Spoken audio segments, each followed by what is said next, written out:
Le berger est désormais dans la bergerie, entendez par là le Covid-19.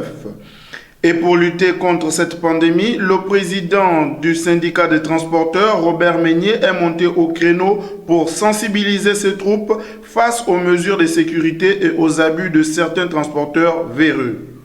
Il fustige le fait que les agents de force de l'ordre et de sécurité, malgré cette crise, continuent à faire le racket. Un certain nombre de mesures gouvernementales ont été prises dans le cadre de notre secteur d'activité.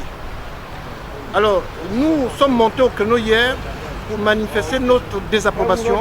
Le premier point, c'est la prise unilatérale de certaines mesures par la Direction générale des transports terrestres, qui est le bras technique du ministère des Transports, sans aucune concertation préalable avec les partenaires sociaux.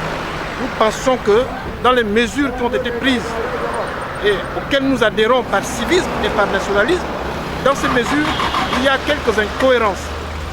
Par exemple, lorsqu'on dit deux passagers maximum dans une berline, on ne comprend pas cette mesure, parce que si on veut respecter la distance de 1 mètre de sécurité, il y a 1 mètre de sécurité derrière, mais on ne peut pas laisser devant le chauffeur tout seul. Pareil pour les bus. Lorsqu'on dit que les solutions hydroalcooliques doivent être fournies par les transporteurs, où est-ce que le transporteur va trouver ce budget-là, puisque le transporteur travaille de 6 h du matin à 19 h. Vous voyez, autant d'incohérences, parce que la Direction générale des transports terrestres a pris ces mesures de manière unilatérale, sans aucune concertation avec les partenaires sociaux. Il faut que cela s'arrête et qu'une commission ou un comité de veille qui soit bipartite soit créé entre la Direction générale des transports terrestres et les partenaires sociaux, parce que c'est nous qui sommes les praticiens, c'est nous qui sommes sur le terrain. Alors, la deuxième chose, c'est que les mesures qui ont été prises dans le secteur des transports terrestres sont fortement contraignantes, parce que concernant les bus, le nombre de passagers passe de 18 à 8.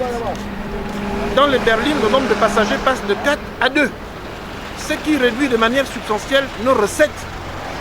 Alors, dans ces conditions-là, il faut que le racket s'arrête. On ne peut pas réduire de presque de moitié nos recettes et que les policiers et les gendarmes qui sont sur le terrain continuent à prendre 1 000 francs à chaque poste de contrôle.